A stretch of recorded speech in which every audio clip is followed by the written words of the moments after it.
Bismillahirrahmanirrahim. Assalamualaikum warahmatullahi wabarakatuh.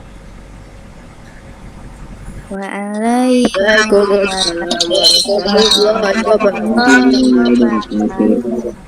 Bismillahirrahmanirrahim. Alhamdulillahirrabbilalamin. Wassalatu wassalamu ala asrofil anbiya'i wal mursalin Sayyidina wa maulana Muhammadin wa ala alihi wa sahbihi ajma'in. Rabbi shrah li sadri wa yassir li amri wahlul 'uqdatam min lisani yafqahu qawli. Amma ba'd. Alhamdulillahirabbil.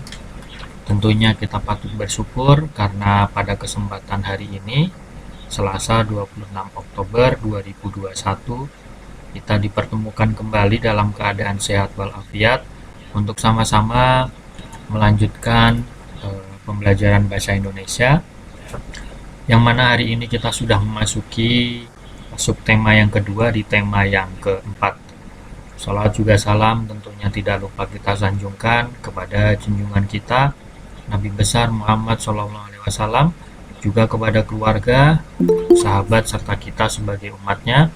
Mudah-mudahan kelak di yaumil akhir kita bisa mendapatkan syafaatnya. Amin ya robbal alamin. Anak-anakku, teman-teman sekalian, kakak kelas 6A, sebagaimana yang sudah Mister sampaikan tadi, kita akan lanjutkan. Untuk kali ini kita masuk ke subtema 2. Namun sebelumnya kita awali terlebih dahulu pertemuan kita ini dengan membaca basmalah. Bismillahirrahmanirrahim. Baik, untuk anak-anakku sekalian silahkan dibuka bukunya, tema 4, subtema yang kedua, halamannya 63. Berapa Mister, halaman berapa? Halaman 63.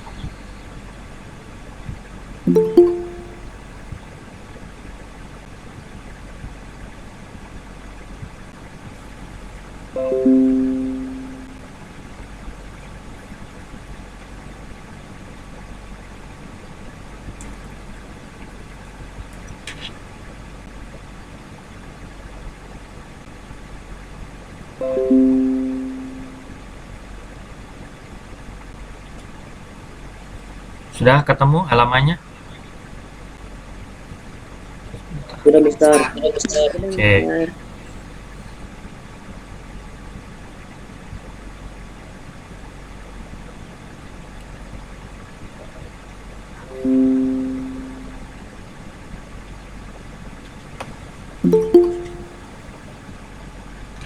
Nah, yang baru gabung silakan dibuka bukunya halaman 63.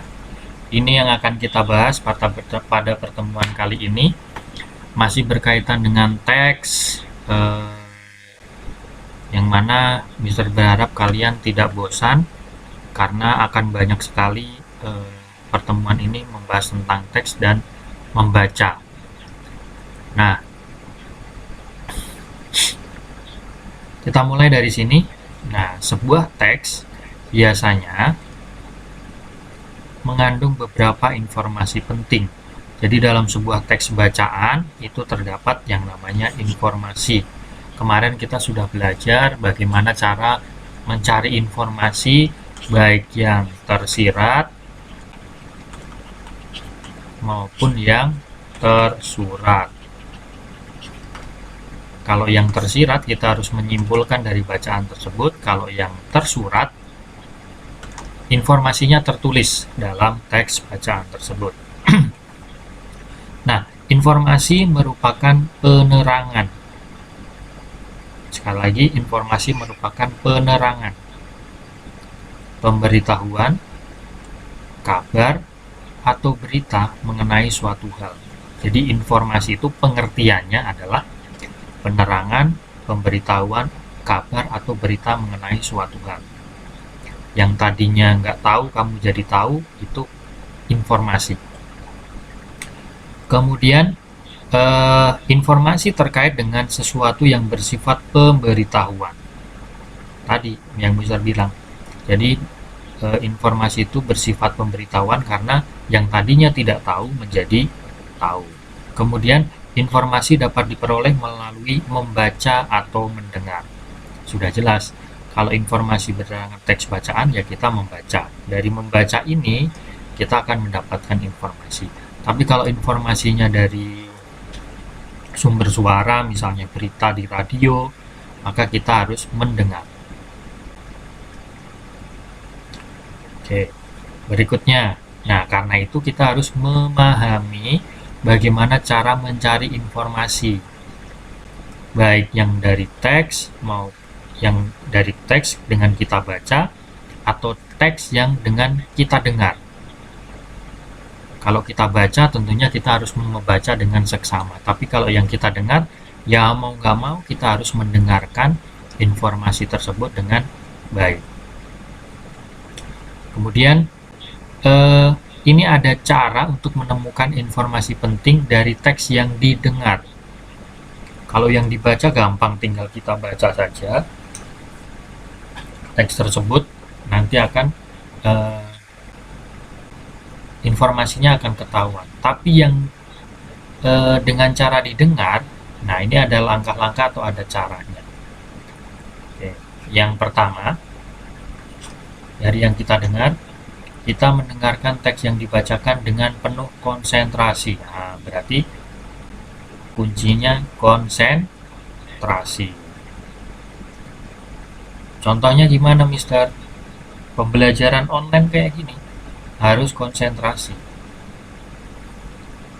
Kemudian, kemampuan seorang dalam menangkap informasi penting berbeda-beda. Setiap manusia punya daya tangkap yang berbeda-beda. Ada yang sudah mengerti meski hanya baca sekali, tapi ada juga yang mengerti setelah dibaca beberapa kali. Nah, kalau Mister baca paling nggak 2 kali, baru mengerti. Tapi ada juga yang sekali baca langsung paham. Jadi seperti itu ya, tingkat pemahaman orang itu berbeda-beda. Yang kedua, catatlah informasi penting yang kamu peroleh. Apalagi yang sifatnya tadi didengar. Paling tidak kamu harus mencatat informasi penting. Dulu waktu masih aktif di masjid, pembelajaran aktif setiap hari Kamis di bulan pertama kalau tidak salah kan suka ada kajian. Nah, Bapak Ibu adik kelasnya suka bawa alat tulis, catat dari apa yang disampaikan oleh Ustadz di depan. Ini contoh bahwa mencari informasi dari yang didengar. Kemudian tulis ulang, lalu dikembangkan menggunakan bahasa yang sederhana. Dengan demikian, tujuannya ini dapat tercapai. Tujuannya apa? Kamu bisa menghafalkan atau mengingat dengan bahasa yang sudah kamu sederhanakan atau dengan bahasa yang kamu buat. Lalu yang ketiga, kembangkan poin-poin tersebut menjadi kalimat yang utuh. Mungkin pada saat mencatat informasi penting itu hanya poin-poinnya saja. Nah, setelah itu dikembangkan menjadi kalimat yang utuh. Nah, jadi 3 ini untuk mencari informasi dari teks yang kita dengar. Paham ya? Oke, sekarang kita lanjutkan. Ini ada bacaan, judulnya globalisasi. Nah, nanti ada tugas yang harus sama-sama kita selesaikan. Kita baca dulu, Mister nanti yang akan bacakan, nanti ada pertanyaannya. Oke, globalisasi. Globalisasi adalah proses integrasi internasional yang terjadi karena pertukaran pandangan dunia, produk, pemikiran, dan aspek-aspek kebudayaan lainnya. Kemajuan infrastruktur, transportasi, dan telekomunikasi termasuk kemunculan telegraf dan internet merupakan faktor utama dalam globalisasi yang semakin mendorong saling ketergantungan aktivitas ekonomi dan budaya. Berikutnya, meski sejumlah pihak menyatakan bahwa globalisasi berawal di era modern, beberapa pakar lainnya melacak sejarah globalisasi sampai sebelum zaman penemuan Eropa dan pelayaran ke dunia baru. Ada pula pakar yang mencatat terjadinya globalisasi pada milenium ketiga sebelum Masehi. pada akhir abad ke-19 dan awal abad ke-20. Keterhubungan ekonomi dan budaya dunia berlangsung sangat cepat. Nah, istilah globalisasi makin sering digunakan sejak pertengahan tahun 1980-an dan lebih sering lagi sejak pertengahan 1990-an. Pada tahun 2000, Dana Moneter Internasional atau IMF mengidentifikasi 4 aspek dasar globalisasi: perdagangan dan transaksi, pergerakan modal dan investasi, migrasi dan perpindahan manusia, dan pembebasan ilmu pengetahuan. Selain itu, tantangan lingkungan seperti perubahan iklim, polusi air dan udara lintas perbatasan, dan pemancingan berlebihan dari lautan juga ada hubungannya dengan globalisasi.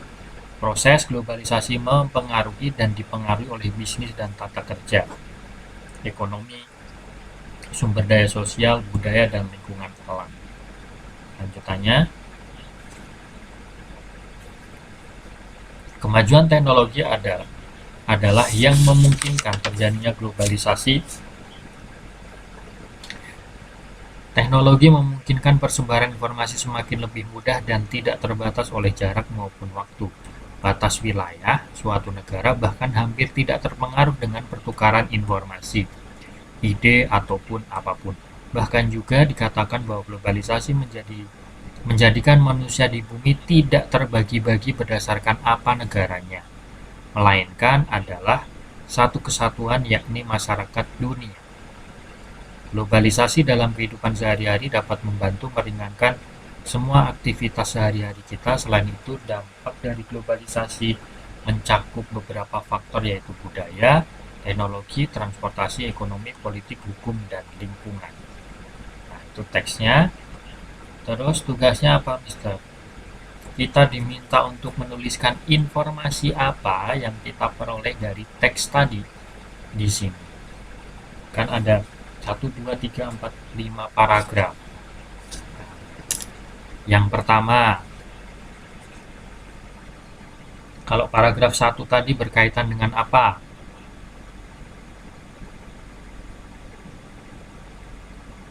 Ayo. Informasi.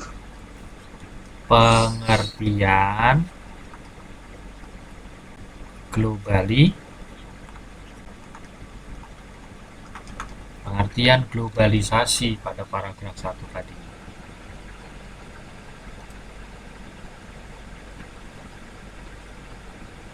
Pengertian globalisasi.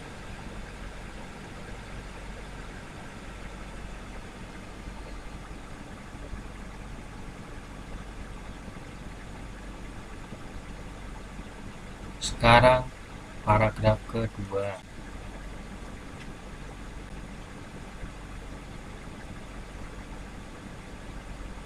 Yo, paragraf kedua. Informasi apa misalnya?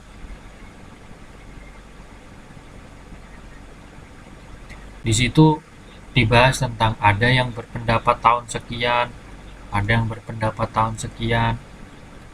Berarti sejarah globalisasi. Sejarah globalisasi.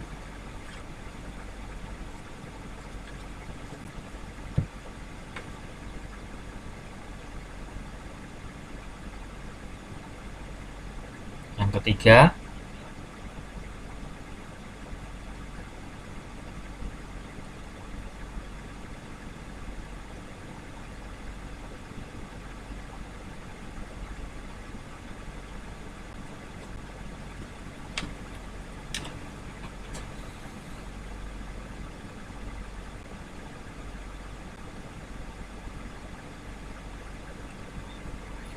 ini aspek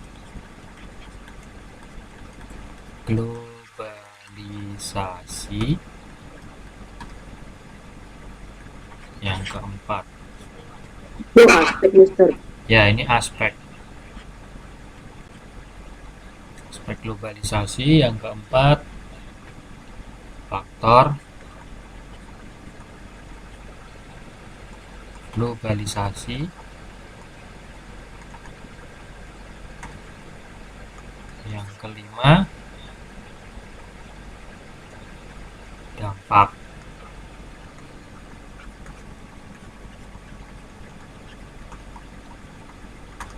Globalisasi.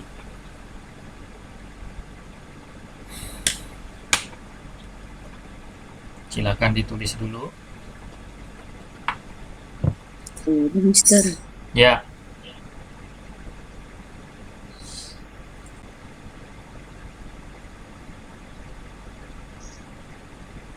Silakan ditulis Sudah, dulu. Mister. Sudah, oke. Kalau sudah, kita lanjutkan.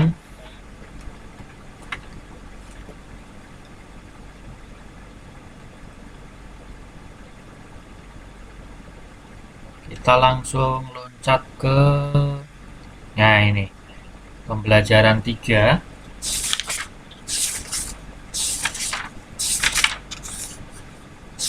Halamannya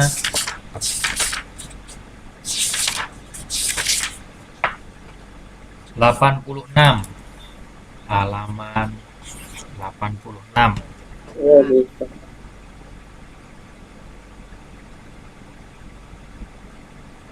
Masih berkaitan dengan teks bacaan ya. Kita diminta untuk membaca teks tersebut. Silakan simak baik-baik. Judulnya adalah Kampung Wisata Jodipan. Kampungnya cukup unik. Nah, Kampung Wisata Jodipan adalah kampung wisata pertama di Kota Malang yang berupa sederetan rumah warga di tepi Sungai Brantas yang menampilkan dinding dengan aneka warna yang menarik. Kampung wisata Jodipan ini biasanya dijuluki Kampung 3D atau Kampung Warna-Warni. 3D ya, 3D di 3D. Nah, keunikan yang sangat khas dari kampung 3D ini adalah banyaknya lukisan 3 dimensi yang menarik sebagai latar belakang objek foto. Lukisan-lukisan tersebut merupakan hasil karya dari warga Jodipan. Semua konsep 3 dimensi ini menyerupai gambar nyata, semacam trik mata yang sangat kreatif dan berkualitas. Berikutnya, Kampung Wisata Jodipan digagas oleh 8 mahasiswa jurusan Komunikasi Universitas Muhammadiyah Malang yang diketuai Nabila Firdausyah. Di tempat ini dulunya merupakan pemukiman kumuh yang terdapat 91 rumah warga. Sekelompok mahasiswa ini menggandeng program CSR perusahaan cat untuk mewujudkan kampung tersebut. Proses pengecatan dikerjakan oleh 10 tukang cat yang dibantu warga setempat. TNI dan Polri di setiap rumah warga dicat 17 macam warna. Nah, makanya kalau lihat gambar tadi, kampungnya warna-warni banget karena ya satu rumah dapat 17 macam warna. Untuk pengerjaannya membutuhkan waktu yang cukup lama. Pada 4 September 2016, Kampung Wisata Jodipan tersebut diresmikan langsung oleh Wali Kota Malang, Haji Muhammad Anton, didampingi Forkopimda atau Forum Komunikasi Pimpinan Daerah Kota Malang, Ketua Tim Penggerak PKK Kota Malang, dan Sekretaris Daerah Kota Malang. Selain itu hadir juga Vice Presiden PT Indanapen, Stephen Sugiharto, serta Guys Pro selaku pencetus kampung warna-warni ini. Kampung wisata Jodipan ini sendiri terletak di RT 7, 6, dan 9 RW 2, Kelurahan Jodipan, Kota Malang, dan terletak di bantaran Sungai Brantas. Keberadaan kampung ini diharapkan dapat menjadi kawasan wisata baru di Kota Malang untuk berburu foto selfie. Dinding warna-warni ini diharapkan dapat menarik banyak orang atau wisatawan untuk mendatanginya. Itu bacaannya. Seperti yang sudah kita pelajari di awal tadi, kita diminta untuk mencari informasi dari paragraf 1 2, 3, 4, dan 5.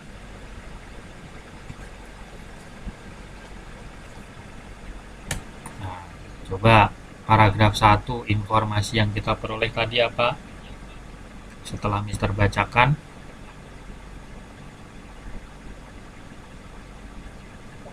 Kampung wisata Jodipan adalah kampung wisata pertama di kota Malang yang berupa sederetan rumah warga di tepi sungai. ya itu juga bisa, atau itu kan terlalu panjang ya. Misalnya nomor 1, kampung wisata, Mister izin toilet. silakan. Kampung wisata Jodipan dijuluki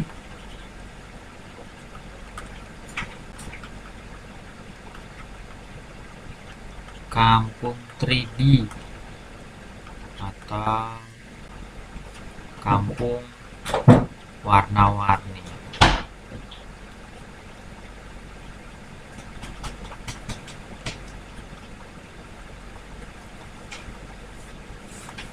Ya.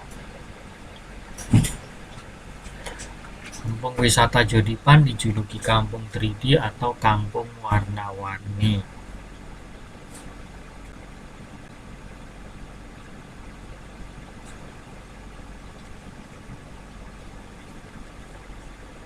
Paragraf 1 ini. Sorry.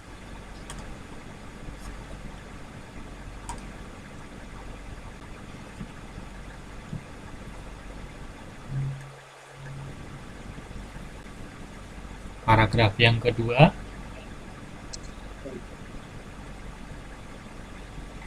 kalau paragraf kedua agak singkat. Keunikan kampung Jodipan. Keunikan kampung Jodipan.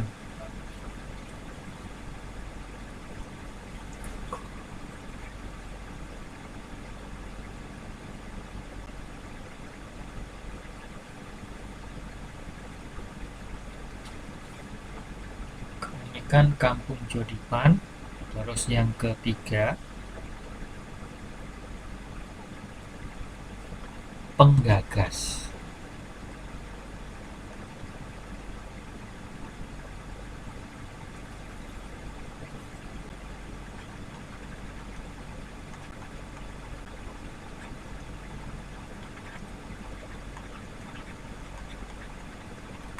Ini Mister hanya poin-poinnya saja ya, biar nggak terlalu panjang. Ya, Yang paragraf 1 atau kampung apa? atau kampung warna-warni.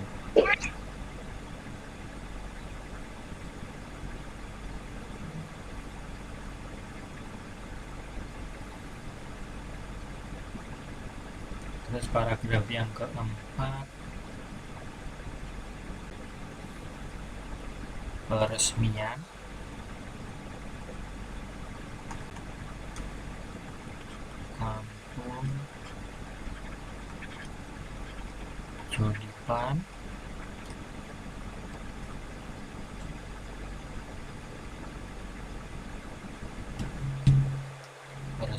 kampung Jodipan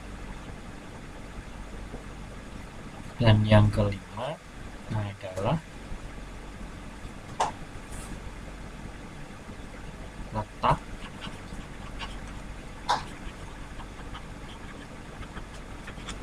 kampung Jodipan.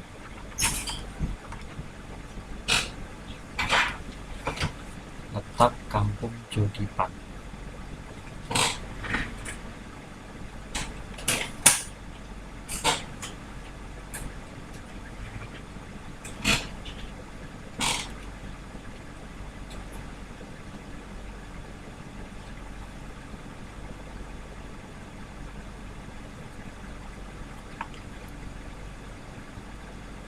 Silakan ditulis dulu.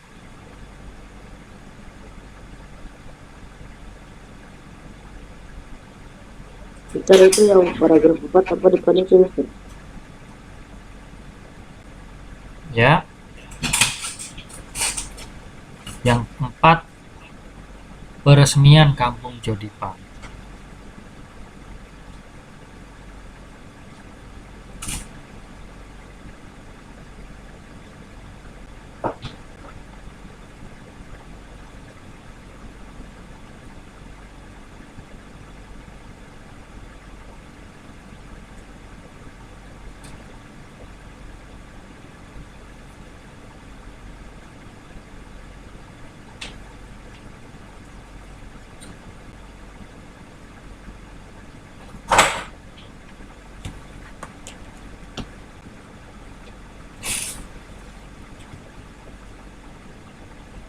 Sudah ya.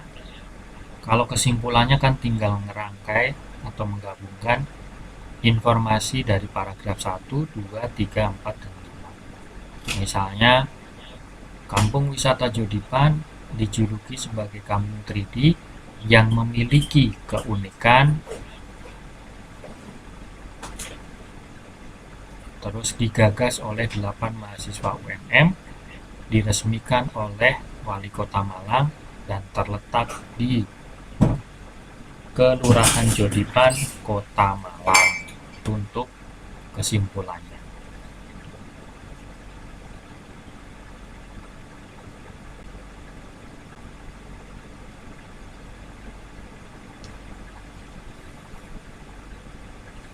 Sudah ya?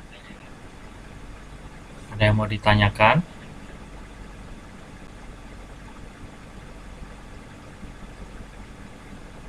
Untuk yang eksplanasi kita lewat ya. Kan di semester 1 ini udah pernah. Untuk teks eksplanasi intinya kita cari topik masalahnya, kemudian cari deret penjelasnya, dan dibuat kesimpulannya. Kalau sudah, kita akan lanjut ke ini pembelajaran 5.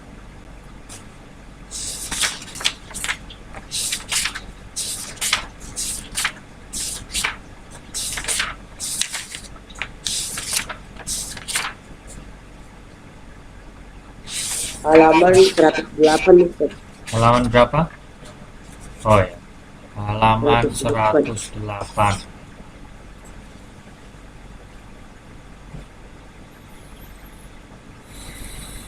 Ya, halaman 108. Sudah ketemu halamannya?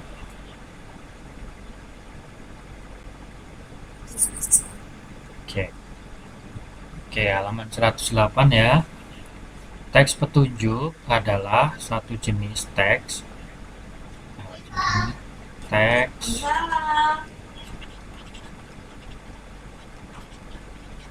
petunjuk yang akan kita pelajari. Nah, teks petunjuk adalah suatu jenis teks yang menunjukkan dan menjelaskan sebuah proses dalam membuat, mengoperasikan sesuatu. Teks petunjuk ini sudah pernah kita pelajari waktu di kelas 4. Ini hanya mengulang saja. Nah, jadi teks petunjuk adalah jenis teks yang menunjukkan dan menjelaskan sebuah proses dalam membuat atau mengoperasikan sesuatu. Misalnya, mau buat mie rebus, beli Indomie, di belakangnya ada teks petunjuknya.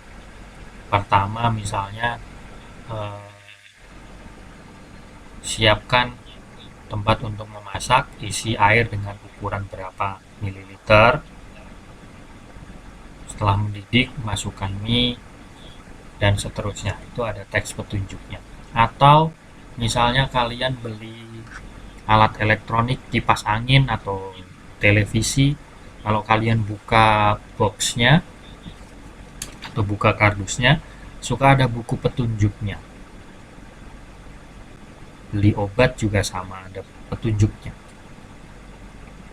Nah, yang akan kita pelajari adalah itu, teks petunjuk.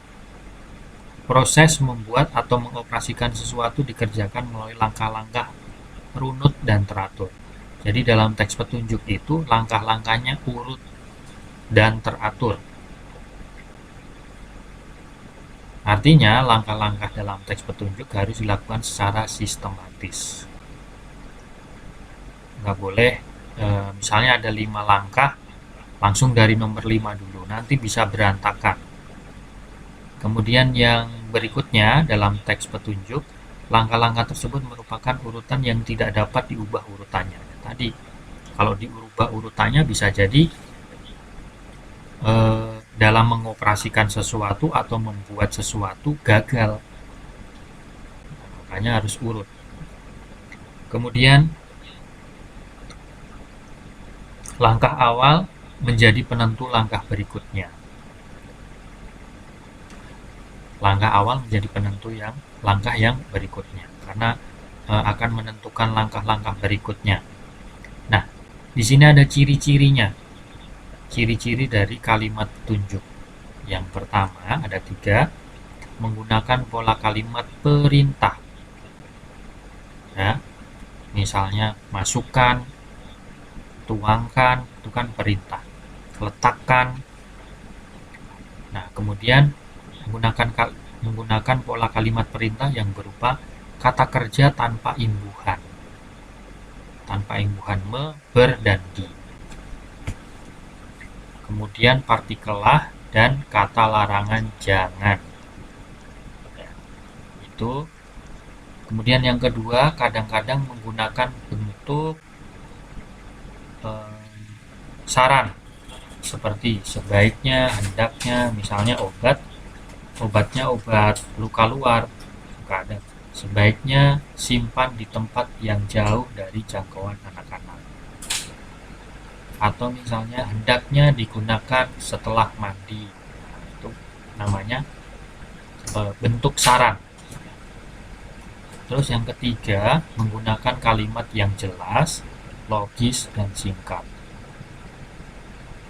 Teks petunjuk harus jelas, karena kalau nggak jelas malah bikin bingung pemakai atau penggunanya nanti. Jadi harus jelas, logis atau masuk akal, kemudian singkat, tidak bertele-tele. Nah, petunjuk membuat atau melakukan sesuatu harus disusun dengan urutan yang logis. Apabila petunjuk membuat atau melakukan sesuatu itu disusun dengan salah, maka petunjuk tersebut menjadi rancu dan sulit untuk digunakan. Bahkan bisa jadi fatal nanti. Itu ya, 3 ini adalah ciri daripada kalimat petunjuk. Lalu ada juga cara atau langkah untuk menyusun kalimat petunjuk yang susunannya ngacak. Ada 4 di sini. Yang pertama, perhatikan dengan seksama setiap kalimat yang merupakan langkah untuk mengerjakan sesuatu. Jadi, misalnya ada 5 langkah, baca dulu. Dibaca dulu 5 langkah tersebut. Kemudian yang kedua, pilih langkah yang paling dasar atau paling pertama itu yang mana. Karena langkah dasar itu akan menentukan langkah-langkah selanjutnya. Kemudian yang ketiga, pilih langkah selanjutnya sesuai dengan urutan penggunaan secara tepat. Ingat ya, harus secara tepat. Kalau sampai salah, bisa gagal atau bisa fatal akibatnya. Kemudian yang keempat, telitilah kembali berkaitan dengan hubungannya antar kalimat tadi. Antara nomor 1, 2, 3, dan seterusnya itu berhubungan atau tidak. Kemudian yang kelima, bacalah kembali petunjuk yang disusun secara teliti. Jangan sampai ada petunjuk yang terlewat. Yang berikutnya, contoh soal. Nah, ini ada contoh, susunannya ngacak ini. Nah, bagaimana caranya kita untuk menentukan atau membuat susunannya yang benar? Yang pertama tadi, kita baca semua terlebih dahulu. Misalnya, tekan tombol on off pada remote, tekan tombol power pada monitor, pilih stasiun televisi yang diinginkan, hubungkan kabel TV dengan stop kontak. Nah, setelah kita baca, baru kita bisa menentukan mana step dasar atau langkah awal untuk mengerjakan soal ini.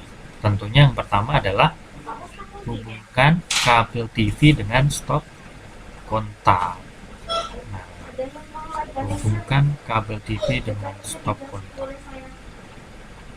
Nah, ini kan salah ya, ini harusnya nomornya 4 bukan 3. Dibetulkan ya.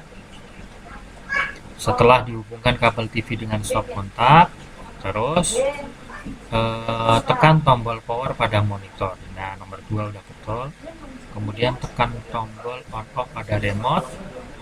1 udah betul. Ini 3. Jadi urutannya seperti itu ya.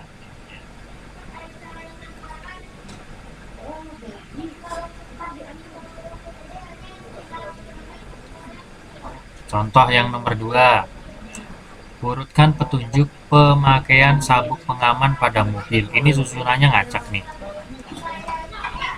Kita diminta untuk mengurutkan susunan sesuai dengan susunan yang benar. Nah, kan yang pertama kaitkan sabuk pengaman tersebut dengan pasangannya dan pastikan posisinya telah terkunci. Masa langsung dikaitkan? Kita baca dulu yang ini ya. Selanjutnya, siap bepergian dengan aman, duduklah dengan posisi yang benar di kursi kendaraan, pasangkan sabuk pengaman secara serong tepat di depan dada, ambil sabuk pengaman yang terletak di samping kursi mobil tersebut. Nah, urutannya yang benar adalah dari duduk terlebih dahulu. Duduk dengan posisi yang benar di kursi kendaraan. Setelah duduk, baru ambil sabuk pengaman yang terletak di samping kursi mobil tersebut. Nah, diambil. Setelah diambil, pasangkan sabuk pengaman secara serong tepat di depan dada. Nyerong gini. Lalu yang ke-1, kaitkan sabuk pengaman tersebut dengan pasangannya. Dikaitkan dikelopkan. Setelah itu yang kedua, siap untuk bepergian. Nah, coba sekarang kita ini ada 3 topik. Kita coba buat satu teks petunjuknya.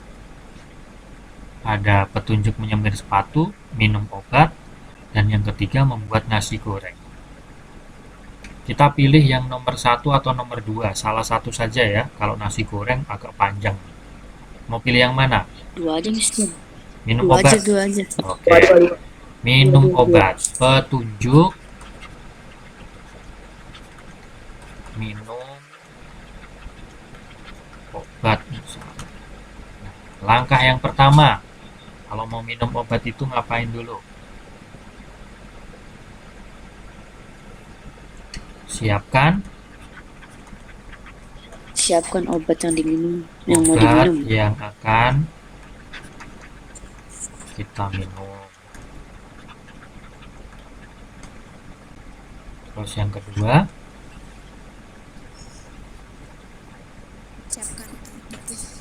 siapkan apa? Suaranya kecil. Siapkan sendok. Ya kalau yang minumnya pakai sendok. Kalau yang pil kan nggak pakai Ya, sendok. itu. Siapkan air putih. Kemudian yang ketiga,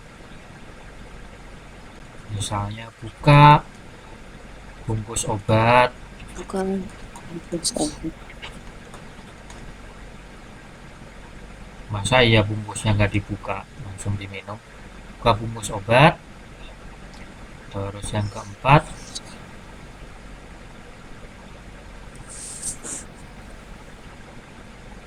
ini berdoa dulu boleh. Yang kelima misalnya minum obat yang sudah dibuka. Yang keenam,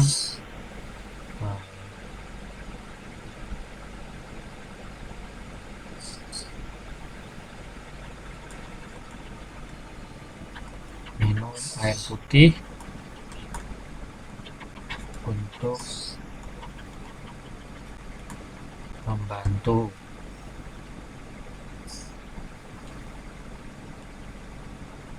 menelan obat misalnya. Ya,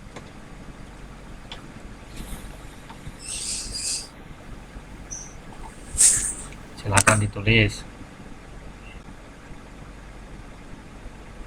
Mister, itu yang nomor 6 apa, Mister? Minum air putih untuk membantu menelan obat.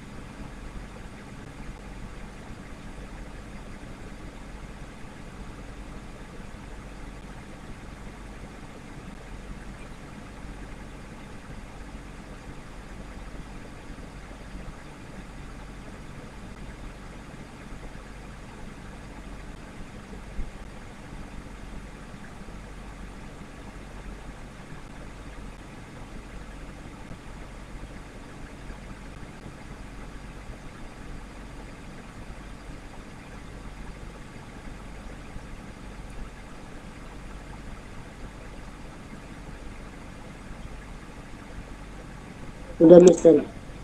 Sudah?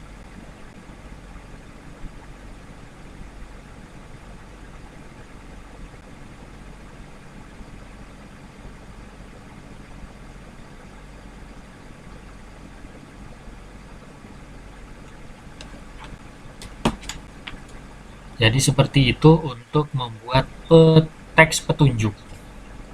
Kalau sudah, kita akan ke latihan sekarang. Halaman 108 sampai 109. Mohon maaf, 110 sampai 111. Ya.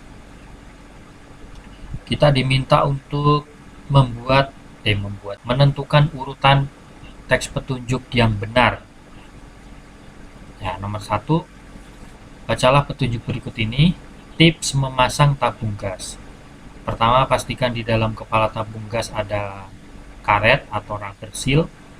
Pasangkan regulator dengan posisi tegak lurus ke leher tabung. Kompor siap dinyalakan, pastikan tidak berbunyi ces atau mendesis. Periksa tabung gas yang Anda gunakan berlogo SNI. Nah, urutannya yang tepat yang bagaimana? Yang pertama yang mana dulu?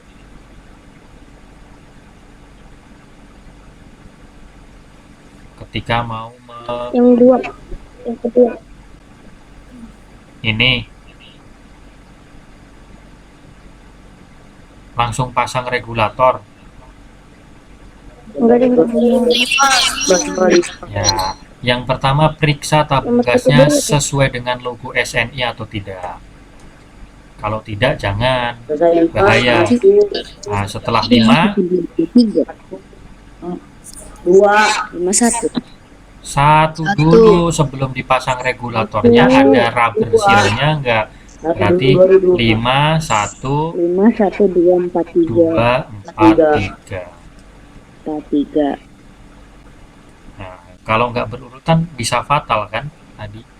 Misalnya SNI udah SNI, tapi langsung pasang regulator, nggak taunya nggak ada rubber seal-nya, ya bocor gasnya. Oke, berikutnya nomor 2. Ini cara menggunakan kompas. Coba urutan petunjuk menggunakan kompas yang benar. 1, 4, 3, 2, 5. Nggak salah ya. Pegang kompas dulu.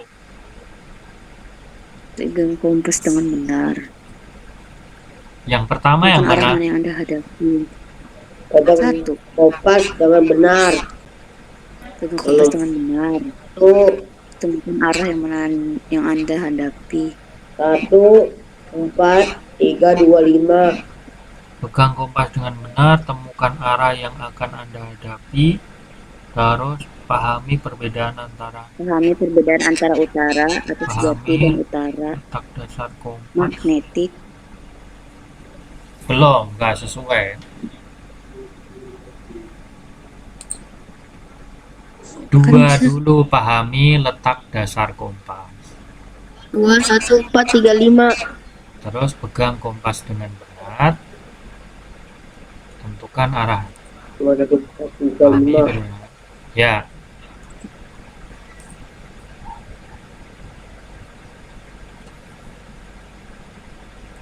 Nomor 3, ini Apa?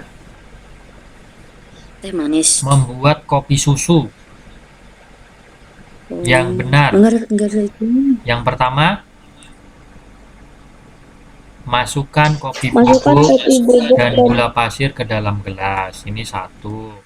Terus yang kedua, ada 2 jawaban nih, yang depannya 6, A atau D. 6 Terus satu habis, empat ya habis 6 6, 1 4 2 3 5 habis 1 6 1 tambahkan air panas ya. Berarti yang 6 1 2 61 6 1 2 4 3 6 1 4 2 612 iya 6 Empat. 614.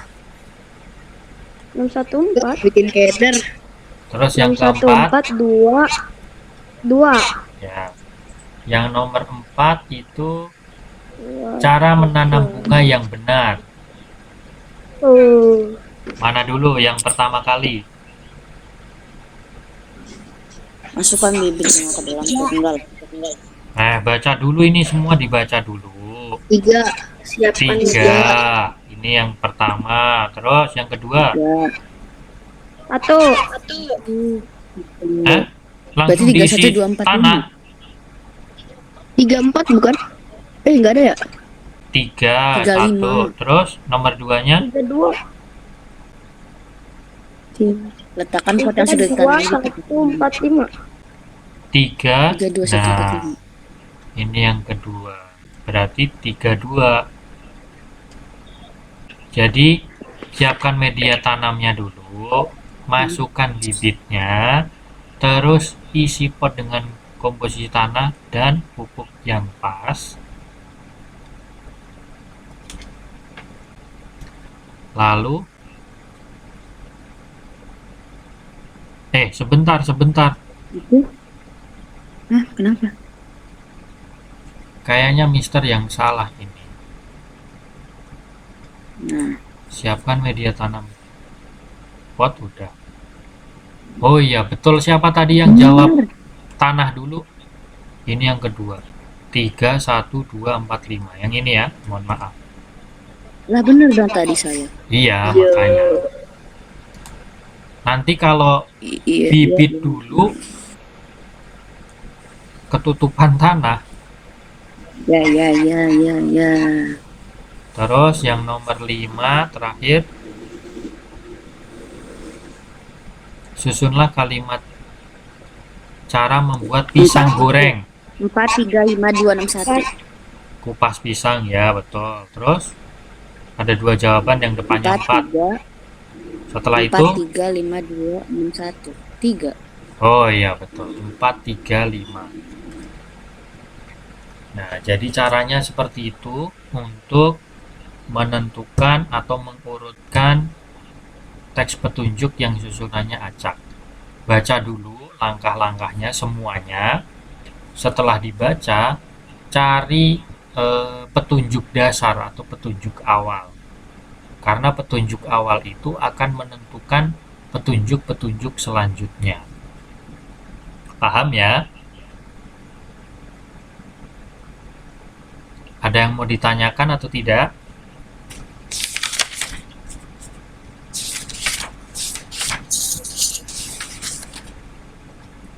Ada yang mau ditanyakan?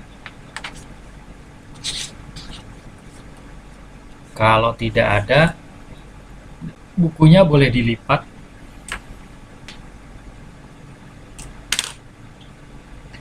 Bukunya boleh dilipat.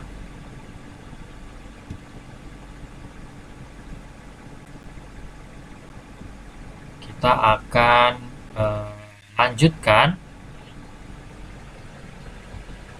di pertemuan yang akan datang.